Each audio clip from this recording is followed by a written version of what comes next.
तेलंगाना से पूरी टीम आई है ओबीसी आरक्षण को लेकर। हमारे साथ गणेश जी मौजूद हैं इस समय। शिव उपासक, जी हाँ, शिव उपासक की जब भी बातें आती, इतिहास के पन्नों को खोलेंगे तो लिंगायत समुदाय जो होता है शिव उपासक होता है। और बात करते हैं मौजूदा दौर के प्रधानमंत्री की, वो भी शिव के उपासक हैं। वाराणसी से चुनाव जीते हैं, संसद में गए हैं, शिव को पूजते हैं। तो फिर बात करते हैं कि क्या मोदी इनकी बात सुनेंगे? ओबीसी आरक्षण में इनकी मांगे पूरी होंगी क्या? बात करते हैं इनके मुखिया से। शिव उपासक, लिंगायत समुदाय, शिव उपासक, हमारे प्रधानमंत्री नरेंद्र मोदी, क्या दोनों का मामला सेट होगा क्या? ओबीसी का आरक्षण मिलेगा क्या? नमस्ते, मैं तेलंगाना से गणपति चिंचोले जी हूँ। और हमारी मांगे हैं, हम जंतर मंतर पे आज धरना कर रहे हैं कि 2009 से हमें वहाँ पे बीसी में हैं और हमें केंद्रीय सरकार ओबीसी में मिलाए।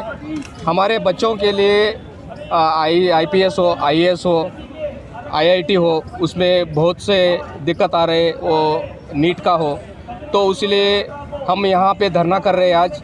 और बीसी आयोग के पास हमारा कुछ सालों से हमारा निवेदन आ चुका है, उनके पास अटका हुआ है। तो केंद्र सरकार को, नरेंद्र मोदी जी को हमारे लिंगायत समाज के, वीर सेवा लिंगायत समाज के मुद्दों पर सोचने की ज़रूरत है। क्योंकि हमारे गुरुजियों ने जो बताया है, कायकवे कैलाशा, हमारे महात्मा बसवेश्वर जी ने बताया है कि हमें काम करके जीने का एक उद्देश्य बताया है, तो हम उस मार्ग पे चलते हैं। हम अहिंसा नहीं करते, क्योंकि पूजा पाठ में हमारा समाज ज़्यादा से ज़्यादा उस पर विश्वास करते हैं। तो हम दूसरे लोग जो है वो अहिंसा करके उनका जो मांगे है पूरा किया, लेकिन हम लोगों ने पूजा पाठ में रहने के वजह से हम लोग पीछे रह गए। तो हमारे आज देश में हमारे समाज की इतना संख्या में रहने के बावजूद भी हमें आज बहुत से चीज़ों से पीछे रखा गया है। जैसा कि महिला के लिए हमारे महिला हॉस्टल की ज़रूरत है। हमारे समाज में बाहर लड़कियों को भेजते नहीं पढ़ने के लिए, क्योंकि हमारे समाज का अगर कोई हॉस्टल होगा, उनको पढ़ाई का कुछ जरिया होगा, तो वो पढ़ाई के लिए जा सके, ज़्यादा से ज़्यादा पढ़ के कुछ लायक बन सके। हमारे समाज में हॉस्पिटल की ज़रूरत है, एजुकेशन की ज़रूरत है हमारे बच्चों के लिए। और हमारे समाज के जो बसु मंडप है, जो समाज के मठ है, तो उनको जो सालों से जो वीरान पड़े हुए, उनको डेवलपमेंट की ज़रूरत है आज हमारे देश में, और हमारे समाज को एक दर्जा देने की ज़रूरत है। आपने कहा कि लिंगायत समाज के जितने भी मठ हैं उनको डेवलपमेंट की ज़रूरत है, रिकंस्ट्रक्शन की ज़रूरत है। इस मामले में क्या कभी आपने लेटर दिया का प्रधानमंत्री को? क्योंकि मैंने शुरू में ही कहा कि शिव उपासक है। और एक चीज़ और सवाल मैं इसमें लेना चाहूँगा, आपने कहा कि हम शांति प्रिय हैं। शिव उपासक शांति प्रिय होते हैं, लेकिन साथ ही साथ शिव उपासक तांडव भी जानते हैं। जब उनकी चीज़ें बेहतर नहीं होती हैं तो शिव मुद्रा में शांति के साथ तांडव भी है। तो क्या दोनों यहाँ दिल्ली से आज मैसेज होगा क्या, या तो शांति या फिर तांडव? अब तो हम शांति से हम सबको हमारा संदेश दे रहे हैं। आने वाले समय में हम लाखों के संख्या में आके यहाँ पे धरना करेंगे। आने के समय में हम लोग आएंगे, लाखों की जनसंख्या में यहाँ पे आएंगे, और हमारा जो हक है हम लेके रहेंगे। तमाम मठों को आपने कहा कि कंस्ट्रक्शन की ज़रूरत है, रिकंस्ट्रक्शन की ज़रूरत है, उनको राष्ट्रीय धरोहरों में शामिल करने की भी आवश्यकता है। इस मामले को लेकर आपने प्राइम मिनिस्टर मोदी को कभी लेटर दिया क्या? आपके समुदाय ने बात किया क्या? हमारे गुरुओं ने उसके बारे में चर्चा किया है, और वो हमारे गुरुओं ने उनको दिया भी हुआ है उसके बारे में। क्योंकि बात करते हैं काशी विश्वनाथ की हो या फिर बद्रीनाथ की हो, तमाम शिव के जो प्रमुख स्थल से उनके कायाकल्प हो रहे हैं, तो फिर लिंगायत समुदाय के भी धार्मिक जगहों के कायाकल्प होंगे। वो प्रधानमंत्री पर हमें विश्वास है कि वो हमारे भी समाज को न्याय करेंगे। आपके लिंगायत समाज की जो ओबीसी की मांग है, जब स्टेट गवर्नमेंट की बात करते हैं तो स्टेट गवर्नमेंट इलेक्शन में आके बड़े बड़े वादे करते हैं। क्या स्टेट गवर्नमेंट ने कभी इसके ऊपर बात किया कि हम आपको इस मामले में सहयोग करेंगे?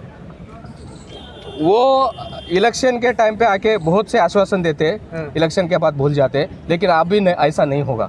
हमारी मांगे पूरी जो सरकार करेगी। मोदी है, मुमकिन है, विश्वास है कि होगा? बिल्कुल विश्वास है, क्योंकि उन्होंने बहुत कुछ काम किया है और आगे भी करेंगे, और हम उनको वही करते, उनको हम बोलना चाहते हैं कि हमारे समाज पे भी उनका दृष्टि रहे। 24 का चुनाव है, 6 से 8 महीने बाद उसका तमाम चीज़ें आ जाएंगी धरातल पर। तेलंगाना में पार्टियां पहुंचेंगी, तमाम दल पहुंचेंगे, भारतीय जनता पार्टी भी पहुंचेगी प्राइम मिनिस्टर मोदी के चेहरे को लेकर। उस समय का ये प्रमुख मुद्दा होगा ओबीसी आरक्षण। जो इसकी घोषणा करेगा उसके साथ लिंगायत समुदाय खुलकर जाएगा, अन्यथा हम दूरी बनाएंगे। वो तो हमारे बड़े जो हमारे पदाधिकारी समाज के हैं, हमारे जो गुरुजन हैं, वो उस पर निर्णय करेंगे। हम तो एक लिंगायत समाज के एक सेवक हैं और हम एक कार्यकर्ता हैं। हम हमारे लिए लड़ रहे हैं, वो जो निर्णय होगा वो हमारे बड़े लोग करेंगे। आपने रामायण पढ़ी है? सुना है, आप लोगों ने सुना होगा, क्योंकि भक्त मैंने एक चर्चा लास्ट आखिरी सवाल होगा। जब समुद्र पार करने के लिए भगवान राम और पूरी वानर सेना वहां बैठती है तो समुद्र से विनती होता है हाथ जोकर, तो उसमें एक चौपाई है, विनय न मानत जलद जल गए बीत दिन तीन, राम सकोप भय तब भय बिन होय न प्रीत। जब 3 दिन विनती किया राम ने हाथ जोड़कर, कहा कि हे समुद्र देव मान जाओ, रास्ता दे दो, हमें जाना है माँ सीता को लाने। समुद्र रास्ता नहीं दिया। तब जो राम के अंदर क्रोध आया 3 दिन के बाद, तो उन्होंने चढ़ा लिया अपने पूरे धनुष को, कहा कि समुद्र की क्या हैसियत, इसे तो सुखा दूंगा। जब उनका क्रोध देखा समुद्र ने तो कहा तुरंत प्रकट होकर, प्रभु माफी चाहूंगा, रास्ता सब आपका है, समुद्र आपका, जैसे जाना है जाइए। तो यही कहना है, लिंगायत समुदाय ने बहुत ही प्रेम से बहुत वर्षों से बात किया, दे दो आरक्षण, डाल दो ओबीसी में, हमें भी चाहिए, हमारी बेटियों को शिक्षा चाहिए, सम्मान चाहिए, हर चीज चाहिए। हम भी गरीबी रेखा के नीचे है, लेकिन सरकारें हैं कि सुनती नहीं। तो विनय का समय गया, अब क्या क्रोध आएगा क्या?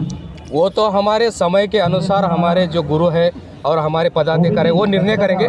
लेकिन पूरे देश में अभी तो हमारे समाज का बहुत से धरने हो रहे हैं, और आने वाले समय में तो अभी बहुत से बड़ा धरना वीर शैव लिंगायत समाज का दिल्ली में होगा। एक आखिरी सवाल मैं आपसे बस करूंगा। हमने लिंगायत समुदाय के बारे में बहुत पढ़ा था, हमारी माता जी धार्मिक प्रवृत्ति है तो हम लोगों ने देखा, सुना, पढ़ा। आज मिलने का मौका मिला, लाख मेरे मतलब सवाल तीखे हुए, लेकिन लिंगायत समुदाय की शायद खासियत है, ये शिव की उपासना की खासियत है कि हर बात में आप वही करते हैं कि गुरु का जो निर्णय होगा सर्वोपरि होगा, हम विरोध नहीं करेंगे। आप तो शायद राम से भी ज़्यादा आप लोगों के अंदर क्षमा याचना और प्रतीक्षा का आपके अंदर जो कण है वो लिंगायत समुदाय की देने। क्या कहना चाहेंगे इस पर? जो हमारे लिंगायत समुदाय, जो हमारे महात्मा बसवेश्वर जी और अनेक गुरुओं ने, जितना मैं भी नहीं जान सकता क्योंकि मैं बहुत छोटा हूँ, कि हजारों साल से सनातन काल से ये वीर शैव लिंगायत समाज आए सो है। तो उनके कितने गुरु आके गए वो भगवान को पता होगा, लेकिन हम उसमें से कुछ चंद जानते हैं क्योंकि हमारे समाज पूजा पाठ पे विश्वास करता है और अच्छे काम के लिए हम काम करने के लिए आगे बढ़ते हैं। और हमारे जो ध्वजा है, हमारे अब लिंगायत समाज का ध्वजा है, वो कौन सा रंग का है? हमारा भगवा रंग का है, क्योंकि हम अनंत से, आज से नहीं है, हमारा सालों से, मैं भी जानता नहीं हूँ कि कितने सालों से हमारा ये समाज आया हुआ है। मैं इतना जानता हूँ, मेरे बड़े लोग जो बोले हुए उससे ही मैं जानता हूँ। चलिए, बहुत बहुत धन्यवाद मिस्टर गणेश।